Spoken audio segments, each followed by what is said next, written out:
Testing. We're going to give it 2 more minutes. Can you hear me back there? Right. Is that Mike? Mike Connell.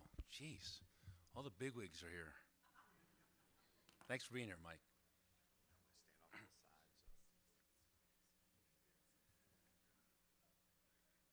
You don't have to go quiet, guys. You guys are a bunch of cougars. Come on. Jeez Louise. Yeah. I don't know quiet cougars. That's for sure.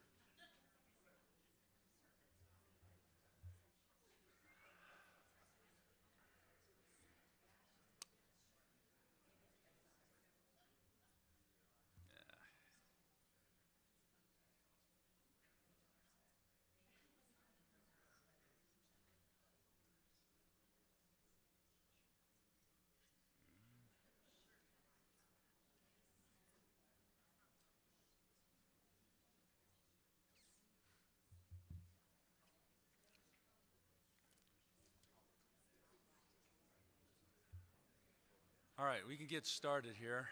If I can get your attention. My name is Jack Thompson. I recently moved to Spokane in June.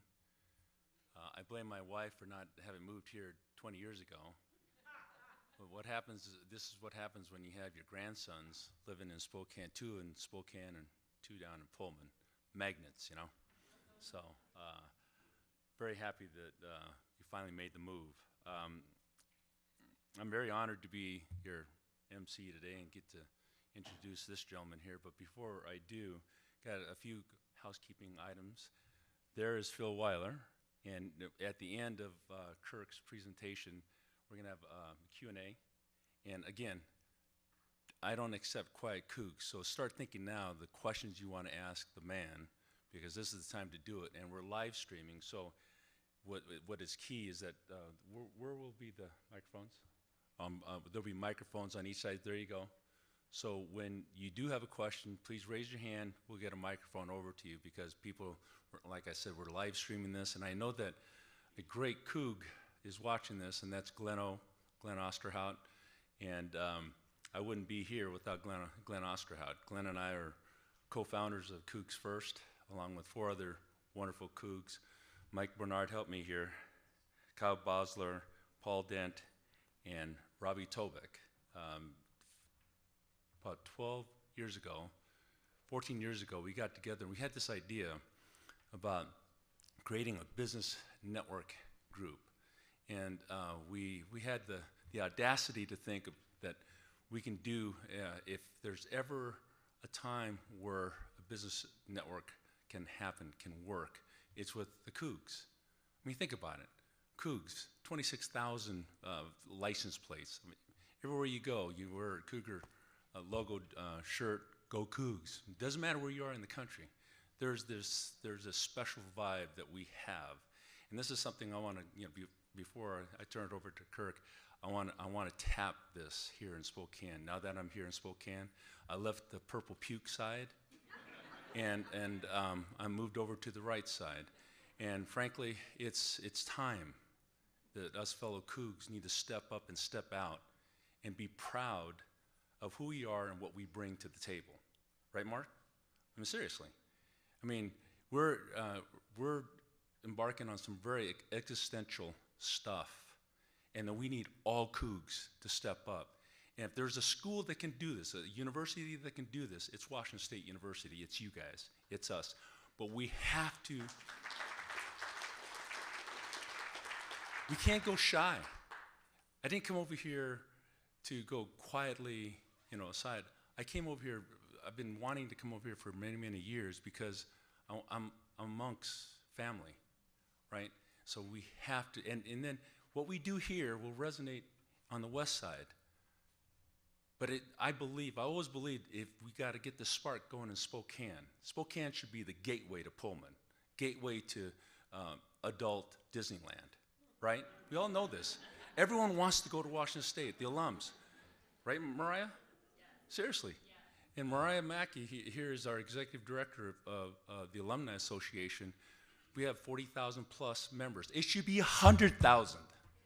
So if you here are not a part of the Alumni Association, you need to join. Seriously. This is the time we need to get together and row in the same direction. And I'm going to, as long as I'm breathing, I'm going to be preaching this. And, I'll end it with this, is that I walked around Spokane a couple times, and several times since I've been here, and I walked into this coffee shop, and they had God bless them, they had a Gonzaga flag up and an Eastern flag. And went up to the person at the front and said, how come you don't have a Cougar flag? It would fit perfectly in the middle, right? Oh, but a little bit higher, thank you, Peter, thank you. But this is what we have to do. We have this culture, we need to bring it out, right? You know what I'm talking about. It doesn't matter how old you are or what station in life you have. If you're well-to-do, that's great, God bless you. But we all have this thing, this connection that goes right back to Pullman. This is the time Washington State needs us, right? I'm going to be hitting you up for a lot of things aside from our mortgage company, Cross Country Mortgage, ad. But I'm going to hit you up for the Cougar Collective, the CAF. Alex Peace is here, one of our main development guys, right? We need Cougs to step up and step out, get off the sidelines, now more than ever before. And I'll get off my pulpit, and I want to turn my attention to the speaker here. I don't know how many years ago we went to American Samoa, about 7 years ago. When I first met Kirk, I had the pleasure and honor to go to American Samoa with him, where I was born. And the purpose of us going down there is to create a bridge. There are a lot of Samoans that have gone to Washington State University, but I saw this gentleman in action. I was wondering, I felt this, I was wondering how that would happen when I went down with Mike Leach. I was wondering if he was going to create an international stir, right? But I was wondering how our president, who just came on board like 4 months earlier, he knocked it out of the park. I have never been more proud to be around the president of Washington State University than be around Kirk Schulz. And during these times, I'll end it with this, and he can cover it going forward. I couldn't ask for a better person to help guide us through these treacherous times on the sports front. And then I saw Pat Chun here, our director of athletics. These guys are the bomb, and we need to saddle up to the side and help wherever we can. So without further ado, please help me welcome President Kirk Schulz.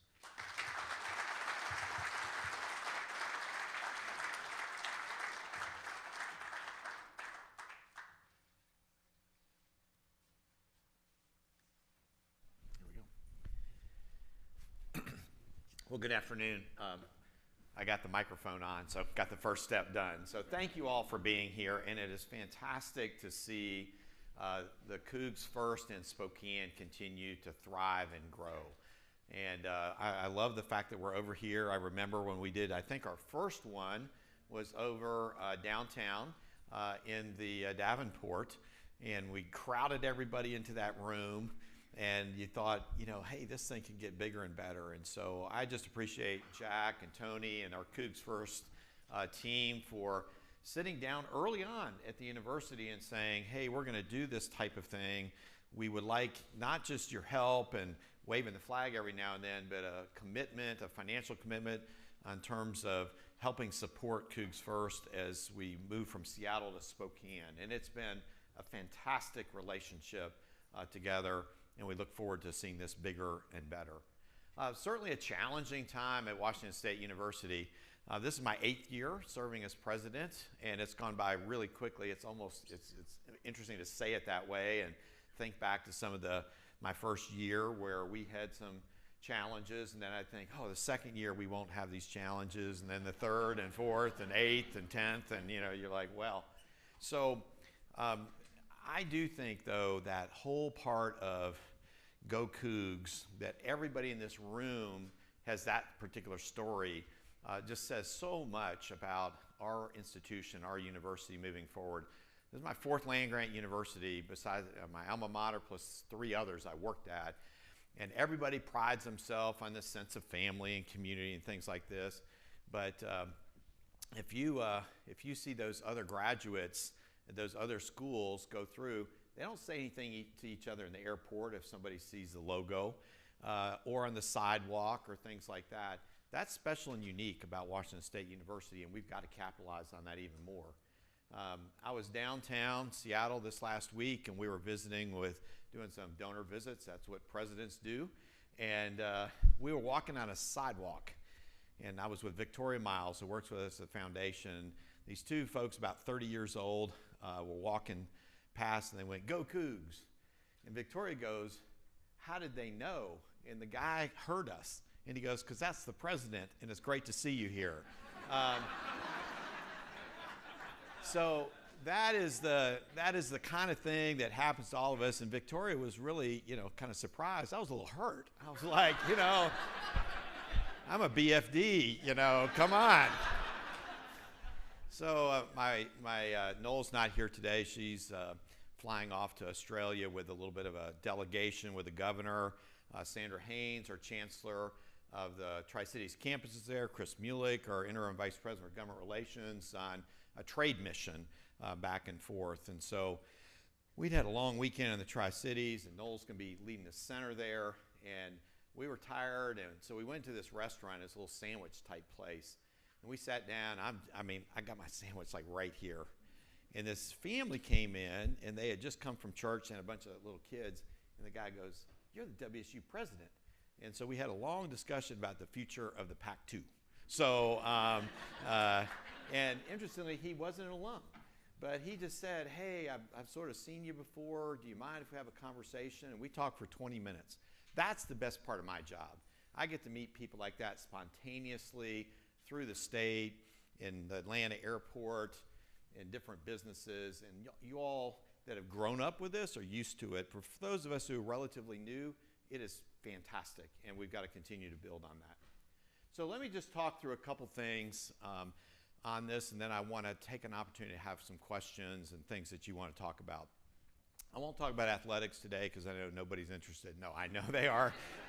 Pat gets nervous when I'm up here with a microphone in front of the public talking about it. So we'll see how, if he and I are punching each other in the hall afterwards, I said too much. So first, to talk about enrollment. And our highest enrollment in university history across all of our campuses was right before the pandemic.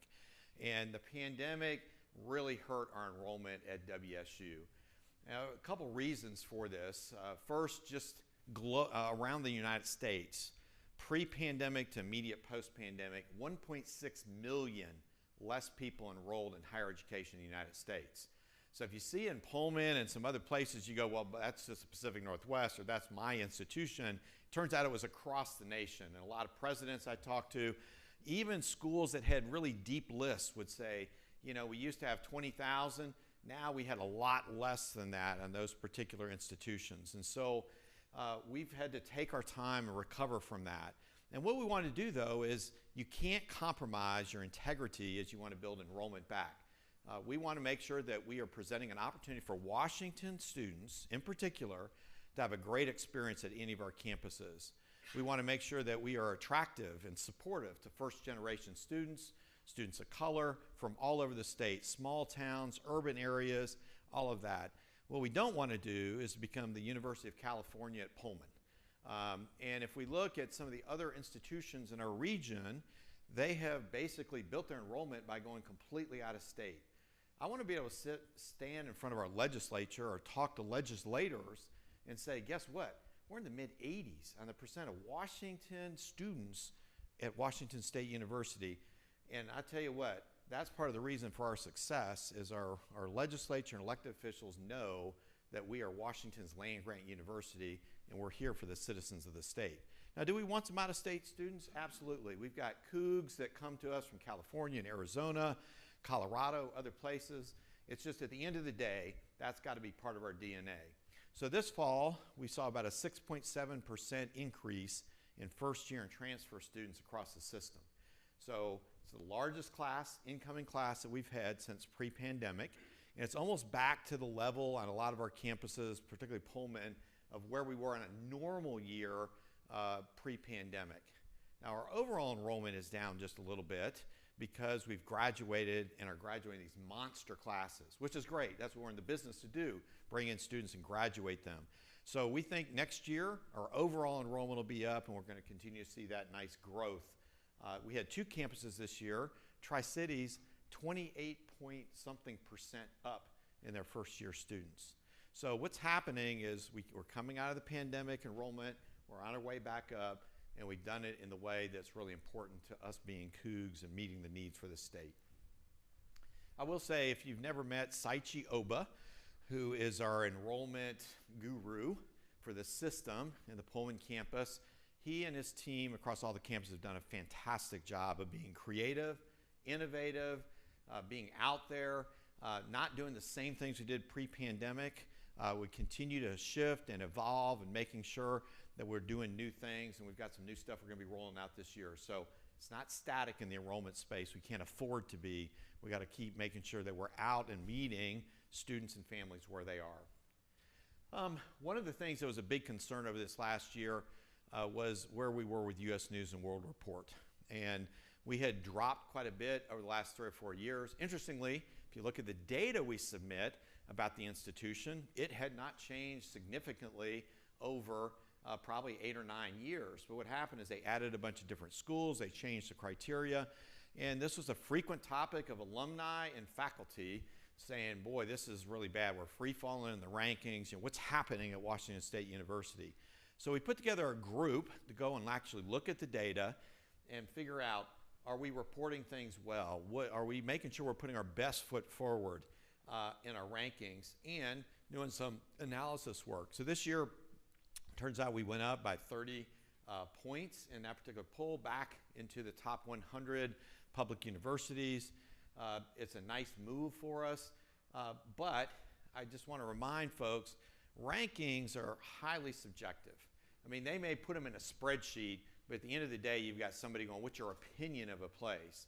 And to me, the value of Washington State University is not dictated to us by U.S. News and World Report or Forbes or anybody else. Are we doing the things we need to for the state? Are we doing research that we need to, economic development? Are we engaged in our communities the way we need to? Those are the questions we got to be asking ourselves. So if the answer to those is all no, and we're up 50th, I would say we're not doing our job. So just rankings, you know, it kind of irritates me. I talked to a bunch of other presidents, and we'll be sitting having a cocktail, and everybody's just bitching about U.S. News and World Report. Oh, it's horrible, blah, blah, blah, all that stuff. The rankings come out, and if you're on LinkedIn, every president who was just talking about how horrible they were is like, see, we're a great institution where we were. So there's a lot of disingenuousness in higher ed around these rankings. If you rank high, you're proud of it. If you rank low or you drop, you say it's a crappy ranking. And to me, at the end of the day, stick with our strategic plan, making sure that we're telling our story and putting our best foot forward. And I'll talk about that later. We want to pay attention to it. You don't want to ignore it. But at the same time, we determine our value as alumni, as students, as faculty and staff, as community members, not somebody else from outside the area. And that's important to remember.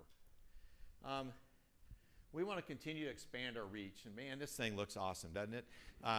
We appreciate a great partnership with Alaska Airlines. Like many of you in the room, we all fly Alaska a lot. I will tell you what, the Husky plane looks like somebody was drunk when they did it. I mean, you can barely read the print on there. And if you think it's a BS move, seriously, ask anybody in the room. Just do a Google search and pull it up, and you'll go, I don't know if something doesn't look quite right. And you're right, it doesn't look quite right. But this thing looks great. Alaska only did 2 planes this time. They did UW and WSU. And, you know, all of us remember, or at least I do, you know, it was a little bit of a treat to fly to Montana State, or, you know, I just wouldn't get on the Oregon or the Washington plane. But it was a neat partnership. And it was funny when people would come from the East Coast and they'd come out here, they go, what's this? How do you guys get that done?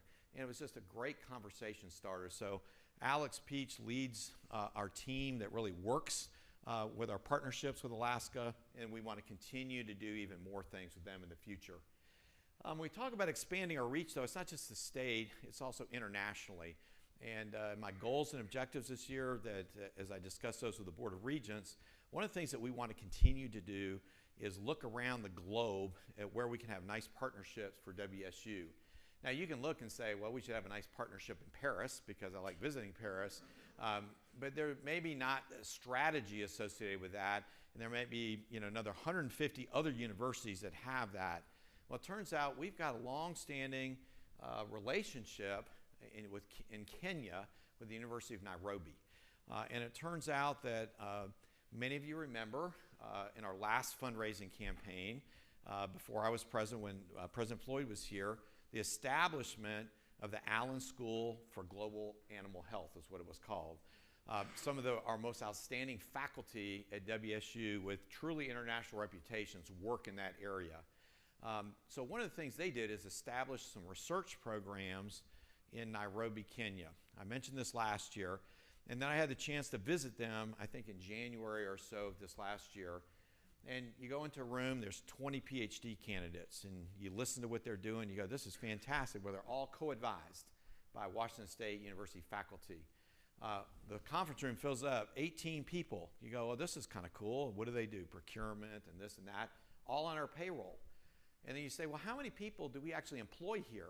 It's sometimes as high as 200 WSU employees in Nairobi, all through grant funds and this work that people like Guy Palmer and Tom Kula and others are doing. We have 7 resident faculty who live in Nairobi that work for WSU. So it's, you go into this building and you see a big Coug up there, and they are so proud to be part of Washington State University. Many of them have never had the opportunity of our employees there to visit us, any of our campuses, just like a lot of our faculty in the United States have not had a chance to visit there. But it's a really great partnership. We want to continue to move forward with that. So what we're doing is we're going to establish, and it's working through the system, it takes a while to do this, a joint doctoral program. And what will happen is as the students finish, they'll get a diploma that reads Washington State University and the University of Nairobi. So they meet both things at the same time. And what happens, what we want to do, the Coug difference of what we're doing in Africa is it tends to be folks would send folks from Africa to the United States. You get your education, you do research, and you kind of hope that they go back to their home country. Well, what we're doing instead is saying, you know what, we're going to work with people in their home country so that we're helping establish infrastructure and we're partnering in a much unique and different way. Nobody else does it that way in Africa, and we just think it's an edge, and it's just a different way of doing things. So when we talk about this expanding our reach, it's not just the state of Washington, but it's also globally, but being strategic and building on our strengths. Improving access to quality care, I want to make sure I talk a little bit about some things happening in Spokane, and a couple pictures here.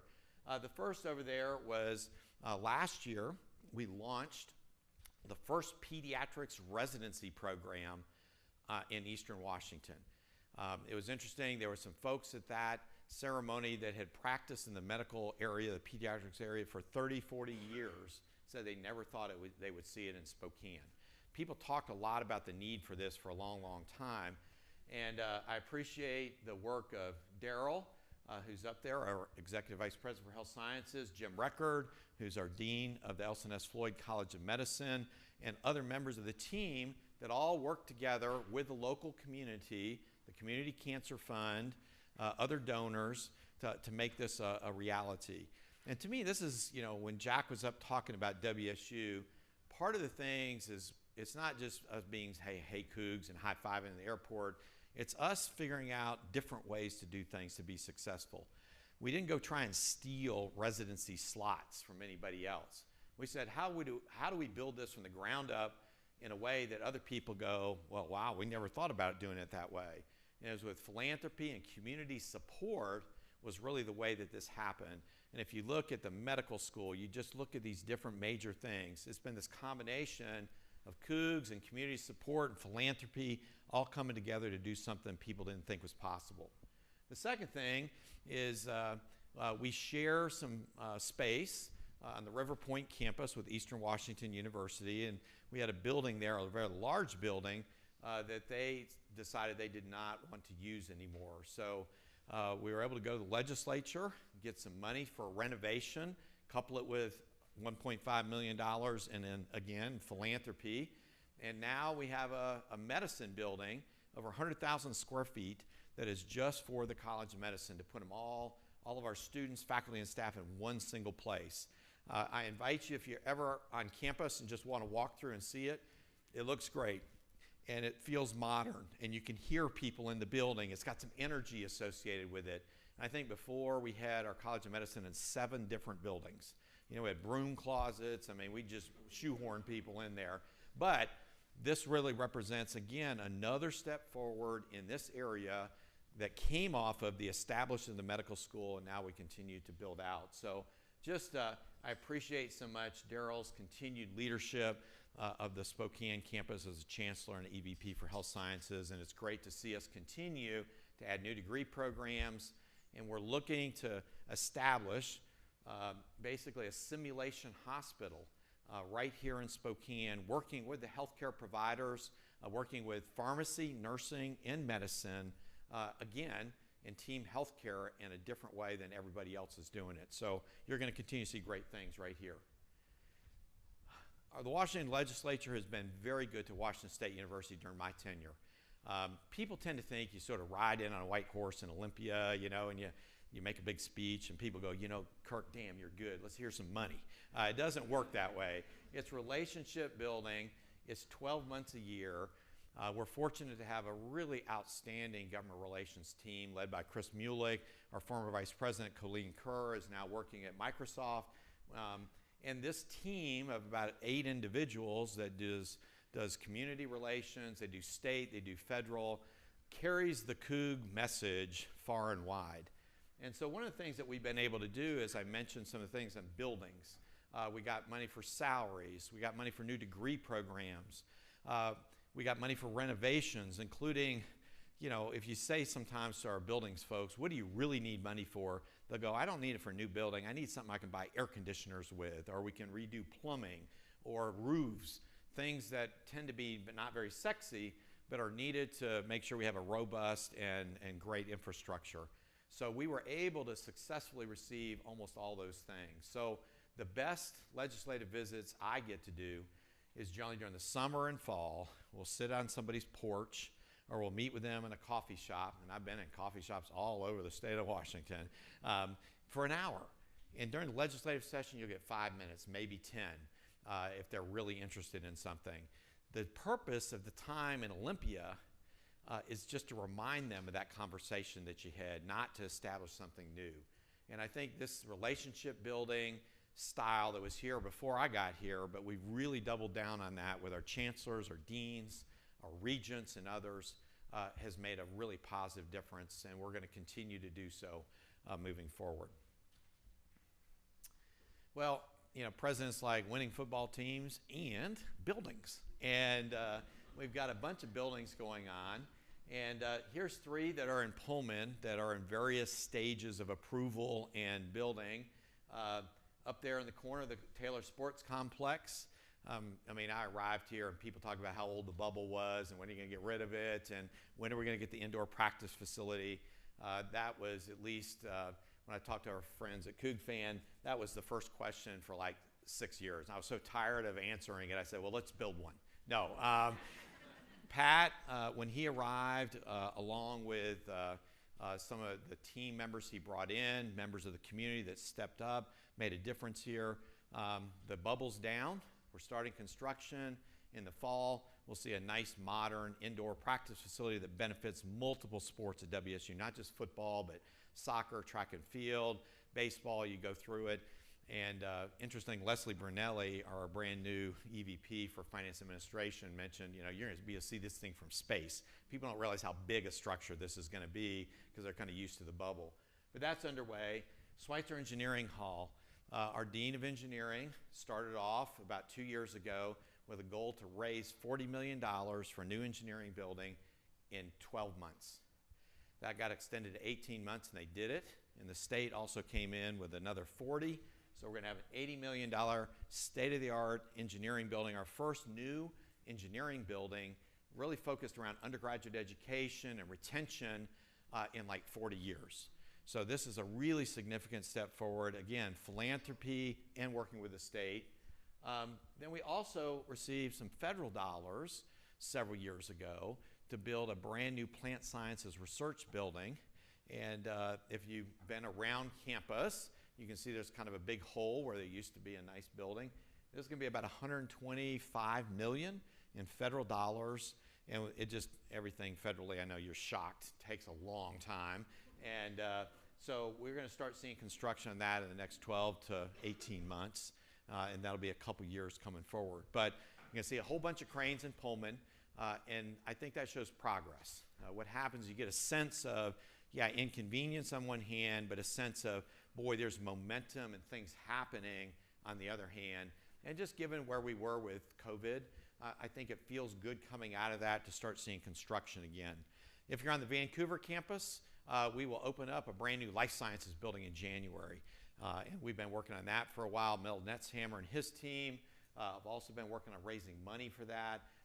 And I think it's going to have a transformational impact on that campus where they do have literally several former closets that they have turned into space to do research because they just don't have enough high quality space, and this new building is going to help that a lot. So we've been blessed in the state with generous donors, with fantastic legislative support, with great regent support to move ahead and press on some of these things, and it's going to continue to make a difference. What's interesting too is you look at the Taylor Sports Complex and their lead gift on that, Scott and Lisa Taylor. You look at the Schweitzer Engineering Hall lead gift by Ed and Beatrice Schweitzer and the employee owners at Schweitzer Engineering Labs. That stimulates conversation. You sit down with somebody else who goes, you know, I kind of saw those. How much money did they have to give to make that happen?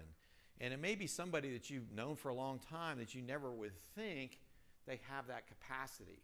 And so I find it fascinating that if it's a gift to athletics, it's going to stimulate conversations on the academic side.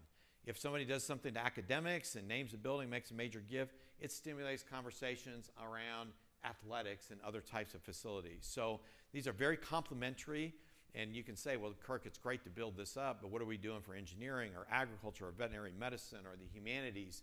It makes a difference because people notice, and then you get that momentum going. So very proud of this. Well, our capacity to serve is one of the key parts of Washington State University through extension, through our work our faculty and staff and students do, volunteering in our communities, serving on boards, all those types of things. What's shown here is our groundbreaking ceremony that we had for that building. I showed you the simulation, the simulated what it's going to look like. And we want to continue to push the envelope on ways that we can serve our communities. When we talk about funding for higher education, if a community says, WSU is making a difference in my community, I get great graduates who come in and help me grow. I've got great employees. We've got good volunteers. They're good community partners. They're making a difference in our area.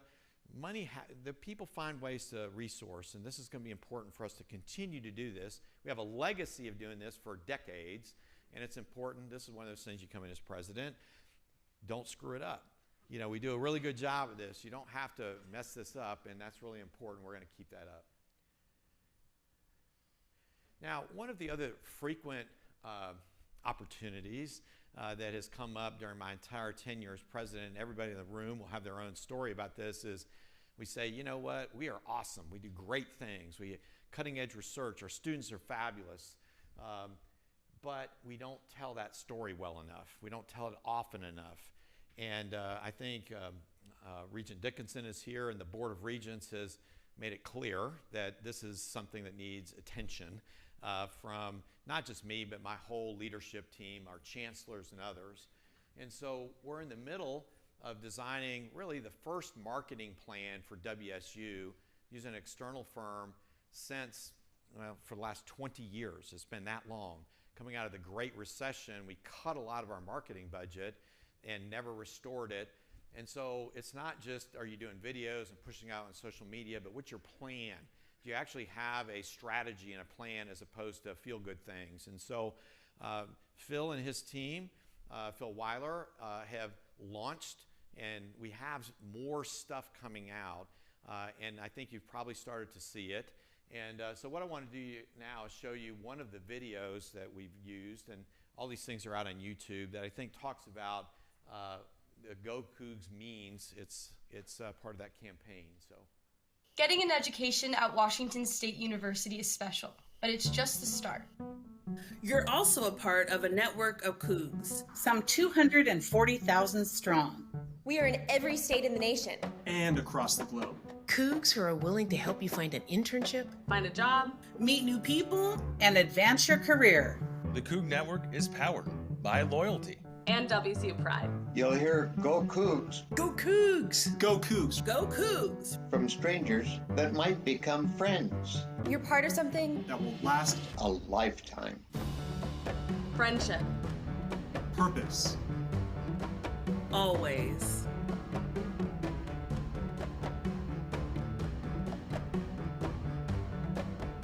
Go Cougs means forever a Coug.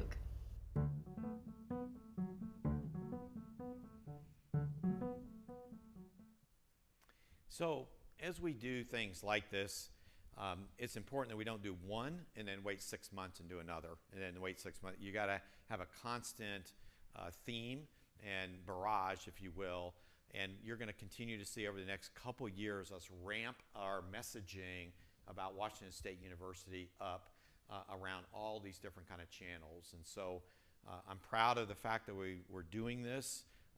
Interestingly, many of you in the room may have chosen at some point to leave WSU in your will. You're like, Kirk, I'm not sure where this is going, but in your will. So we happen to have a couple bequests that came in that are undesignated, and when a bequest comes in that's undesignated, it goes to the office of the president. So we had a couple large 7-figure bequests came in, and we have been struggling a little bit with how can we put some resources into this, where are we going to find that? And we invested about $1.2 million in saying, let's get a marketing firm in here, let's do some work, let's build this out, and then we're going to have to continue to ramp that budget up over time. But this was a great example of flexible philanthropic money that we utilized for something that was really important to us. So we're going to continue to move ahead. The State of the Pac-12 Conference, yeah, what can I say? I think just very quickly, we went on a day in August, and many of you are familiar with this. We started the day with 9 schools. Basically by 2 weeks later, we're down to a couple. People just kind of went everywhere. It was not great for WSU or Oregon State. I will argue it's not great for most of the schools that left either, because I think they're going to regret those decisions. But even still, what we had to do is sort of group and say, what's going to be our steps forward? So you all have seen that we brought a legal challenge in to say the 2 remaining schools in the Pac-12, Oregon State, Washington State, we should have control over the conference and the finances and the direction. Yeah.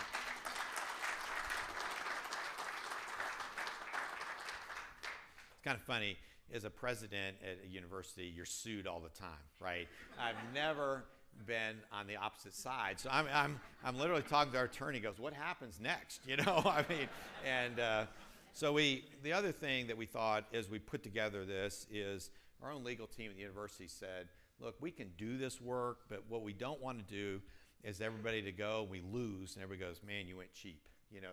You needed to get some really tough legal minds, the best that you can, just to make sure that we're optimizing our chances of success. So we got a firm in DC. They're all over the world. They're expensive, but again, this is where we're investing some discretionary dollars to say, you know what, we're going to fight hard for this and make sure we're in a really good space. The next major step on that is November 14th. Another hearing will be in Whitman County again. I know you all will be eager to hear, as stuff comes out on that. I think it can be frustrating going, Kirk, what's your legal strategy? Well, Greg and his team do a great job of putting that stuff out there. So and guess what? Our opponents will all read that. So probably we're not going to be talking to the media much about our legal strategy. I understand that people want to know, but we're just going to have to be careful because at the end of the day, we just need to make sure we optimize our opportunities. I will tell you this, we will remain in the Pac-12 for the foreseeable future. There may only be 2 schools, and right now, you all have read about this. We're certainly in conversations with the Mountain West about a scheduling alliance. Now, scheduling alliance is not the same as joining a conference, and I want to make sure that we make that abundantly clear. We have got great colleagues in the Mountain West, but what we want to do is just keep our options open for a period of time because there's some significant revenues that are going to come in to the Pac-12 from basketball and the Rose Bowl and other places over the next several years, and we want to position ourselves in Oregon State with us to make sure we have an opportunity to use those dollars to support Cougar athletics. And so you can go, well, Kirk, why are you waiting? What's taking so long? We want to know an answer. What we don't want to do is make a quick decision that costs us a lot of financial resources, and that can be frustrating. But Pat and I, our legal team, our finance administration, people all working together on what this is going to look like moving forward. So I don't want to say, announcements coming out on November 5th or whatever. We do know that we've just got to get some information out about schedules for our fall sports for next year, for recruiting, for our coaches, for student athletes, certainly in the next couple weeks. And so we're going to continue to work in that direction. I would also caution, and you all know this, that X, formerly known as Twitter, is not maybe the best source of information. So, I'm not on Twitter anymore. Our Marcom people handle my Twitter account. However, my wife is on it, and so it's like being on it without being on it. And, she'll show me these screenshots saying, well, hey, I heard we're doing this with the Apple Cup. And I'll go, well, thank you. I hadn't read that anywhere or knew anything about it. So just as a reminder, always reach out to myself, reach out to Pat. If you say, hey, I've heard this, and sometimes we may go, hey, we just can't say anything, but we're going to try and do the best to continue to be out there as we can. But and Jack talked about the importance of supporting WSU. I think if I talk to almost every Coug, what it comes down to is they say, I want to support student success. I want to support student athletes. I want to do that, whether it's a Cougar Collective or whatever. That doesn't matter if we're playing people wearing green uniforms or purple uniforms or whatever. And I just want to remind people, we don't need people going, well, you're not going to play Oregon, or you're not going to play this team or that team, so I'm just going to stay home, or I'm not going to support it. Guess what? Those student athletes, men and women, are going to be out there busting their ass to try and win championships, and that's not going to change depending on who we're playing. And they still need our support. And I think that's going to be really important. And those of you that are bothered to come here, you're going to go, yeah, I'm always going to be there, Kirk. But it's the casual folks that may be out there. And when you're in a conversation, having a beer, a glass of wine, or coffee with somebody, and they're like, well, since we're not playing them, and I don't care if we're playing Wyoming, I'm not going to go to that. I want you to push back a little bit and say, guess what? The student athletes are still there. They're still competing. We need Cougs out supporting our team. So it's an opportunity, and I'd ask people to just remember why you give and why you come to those games.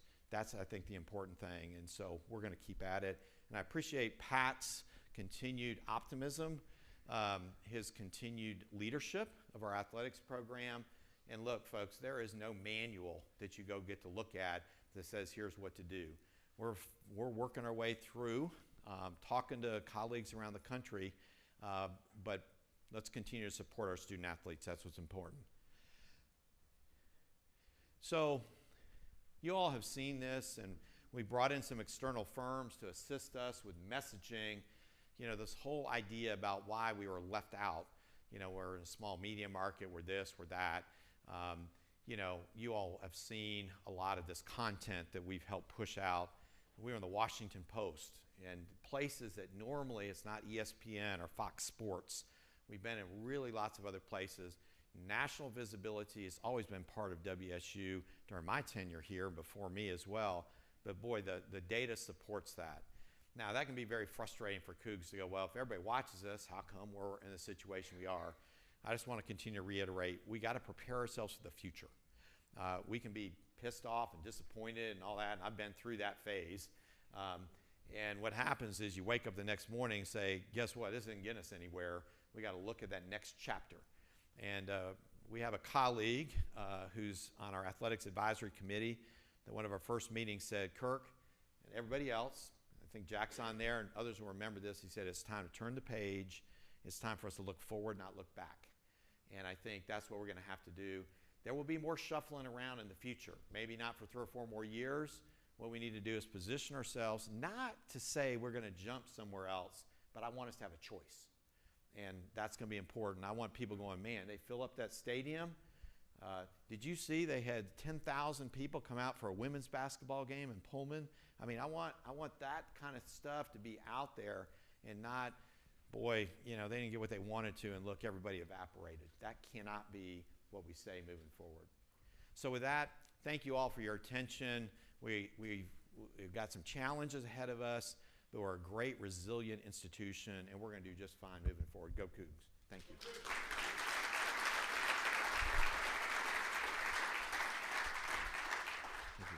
Thank you, Kirk. I see some folks in the back. If you'd like, we do have seats over here. Please use this opportunity to come and get seated and get comfortable. We do have some time left for questions with President Schulz. We have microphones on either side of the room. The reason we're asking you to use the mics is because, as it was mentioned in the beginning, this is being live streamed, and we want to make sure that all of our friends and colleagues across the country have an opportunity to hear what those questions are. So please, as Jack mentioned, Cougs are not quiet. This is your opportunity to ask the president questions. If you've got a question, please raise your hand and we'll have a microphone brought over to you.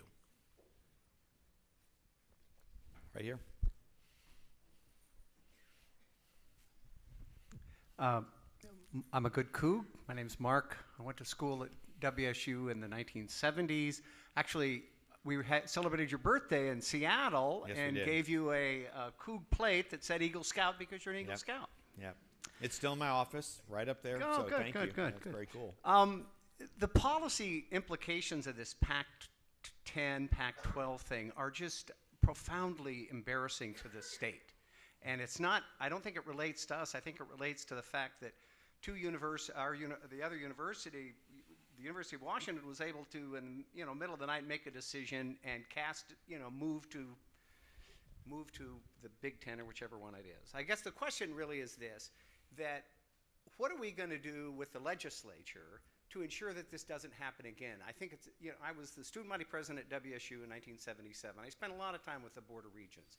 The thought that a group of Board of Regents were called into a meeting at 8 o'clock at night to make a difficult decision, and I know one of those regents actually, it just seems unfair, this whole process of being able to dump the Pac-10 or the Pac-12 and move to across the country without some intelligent conversation about how it impacts the other university in the state and all of those athletes that competed in the Pac-10, the Conference of Champions.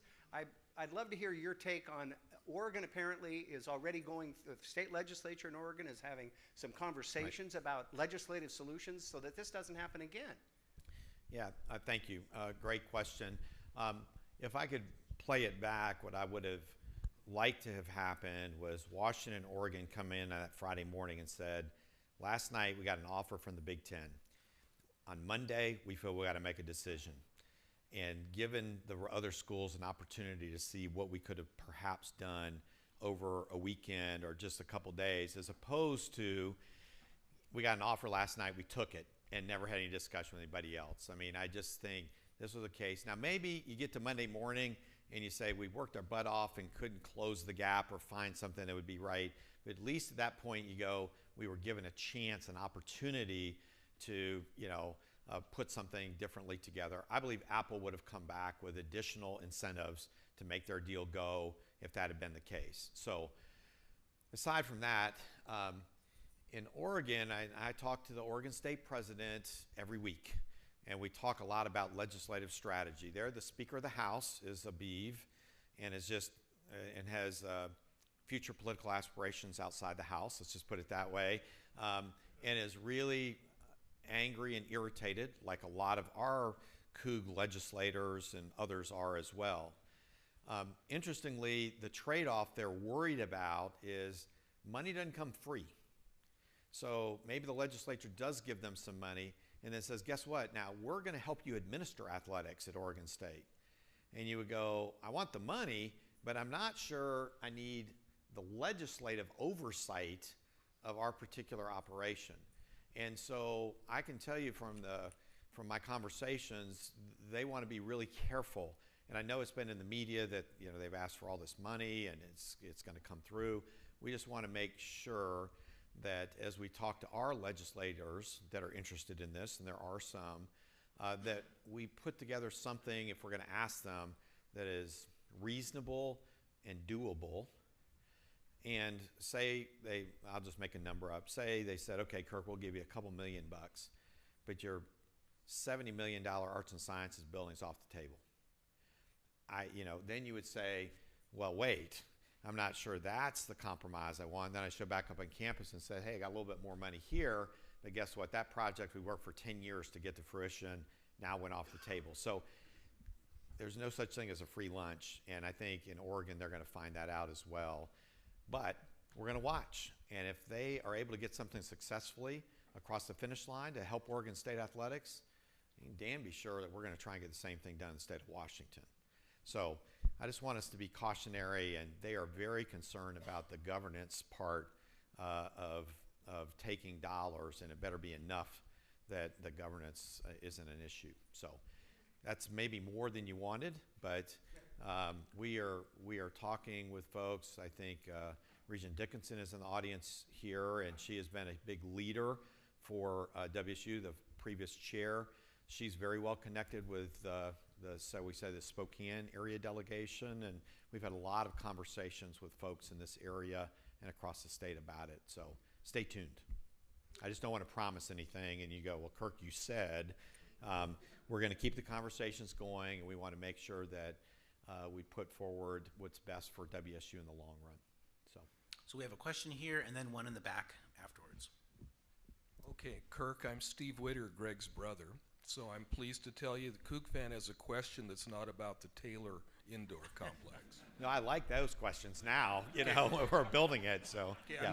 It's not even a sports question. It's sort of about the big picture of the future of higher education. We see around the country we're coming up on an enrollment cliff where the student population is declining. There is the constant threat of online predators, and we have the fact that polls show an increasing number of Americans are questioning the value of getting a college degree. So, what is Washington State's plan to stay relevant and populated? Yeah, I think there's a lot of forces coming together at once around this particular issue, and I appreciate you bringing that up. You can't, on an enrollment, you also have to look regionally about where the enrollment cliff in the Midwest is going to be extremely dramatic. Along the West Coast, we don't think it's going to be nearly as bad. So you have to look and say, what happens in Missouri and Kansas and that whole swath is certainly important. And if you're talking higher ed across the country, you would say, yeah, that's going to affect those particular institutions. But if I look at where WSU attracts our students, the question is what's going to happen in Washington? And there, I think what we have to do is continue to be creative and innovative with what we do in terms of recruitment. So for example, we're considering a program where if you graduate in the top 10% of your class, any high school in the state of Washington, automatic admission to Washington State University. Now you say, well, Kirk, how much difference will that make? Maybe you pick up 100 students that way or 150. Maybe we look at expanding the Honors College a little bit because some of the students we lose to the University of Washington want a little different experience. And I think we already have the program, but if you expand that out a little bit, maybe that also changes. So I think part of the key here is not simply do what we did the year before. We see enrollment decrease and go, well, gee, we're really shocked. And everybody else would say you should have been ready for it. The other thing that we have to continue to do is encourage the business community to talk about the need for college-educated graduates. And to me, we hopefully, I believe we do, produce lifelong learners. It's not just the skill set coming out. If I was going to operate in chemical engineering using the materials and what I learned when I graduated in 1986, and yes, I did graduate, Daryl, with a degree in chemical engineering, but you would say, well, Kirk, that's way out of date. What you have to do is keep up, and hopefully I've learned how to learn. And I think that's a key aspect of what we do in higher education that's not appreciated all the time. So, but we can't just say we're going to push graduates out and hope they're successful. We got to be talking to industry, and we're doing this in business and Murrow College of Communications and others, saying, what do you need? Are our graduates giving you what you need?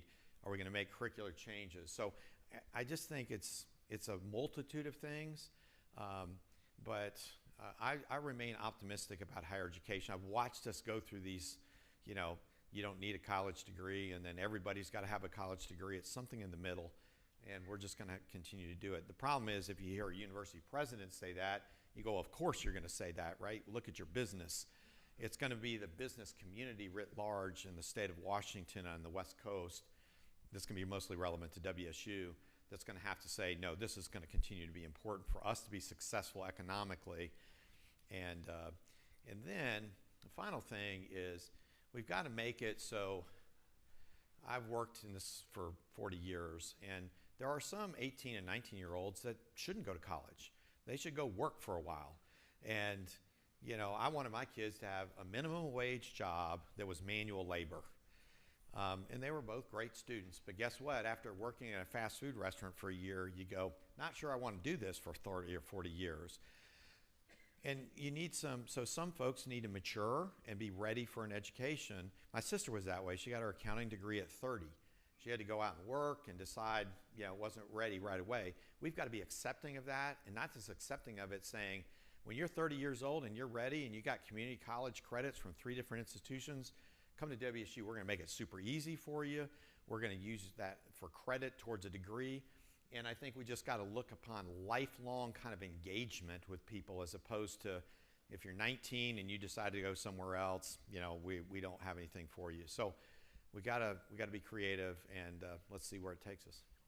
Thank you. So we're almost at the top of the hour, but we do have one more question. I'll let yours be the last. Quick question. Pete Chitton and Dabco Pullman. First, thank you, President Schulz, for doing this. This has been very informative, very awesome, so thank you for that. Talking about going back to the marketing piece on what it means to be a Coug, and or a Coug, whatever the statement was there. You were talking about some of the videos that the marketing team's putting together that's going out. Are we targeting high school seniors, juniors in order to be able to do that? And how often are those going out, and is it across all campuses? Yeah, I love to defer questions like this to our Vice President for Marketing and Communications. And the answer is... You planted the question, didn't you? Yeah, yes. I get The answer is yes, absolutely.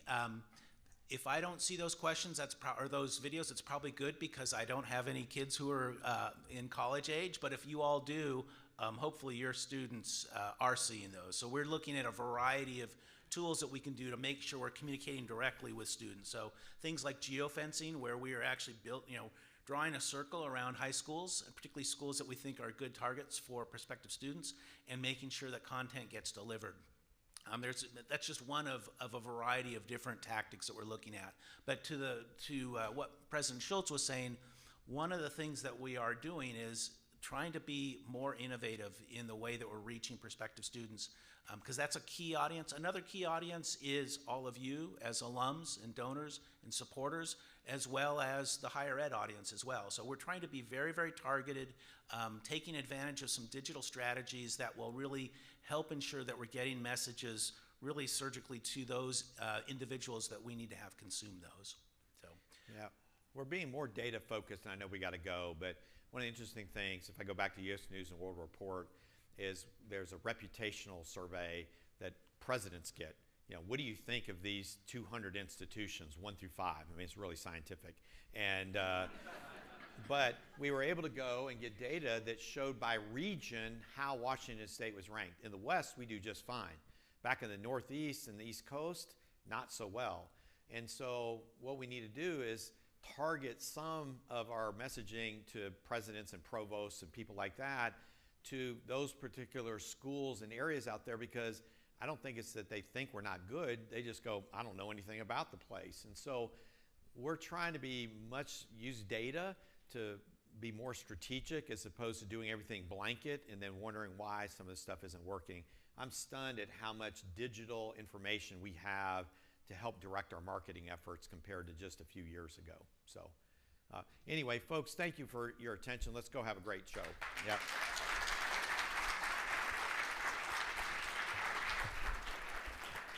Thank you, everyone, for coming.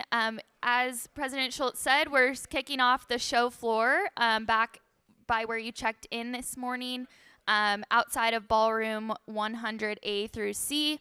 You can go ahead and head there now. We're going to be opening here in a few moments. Thank you so much.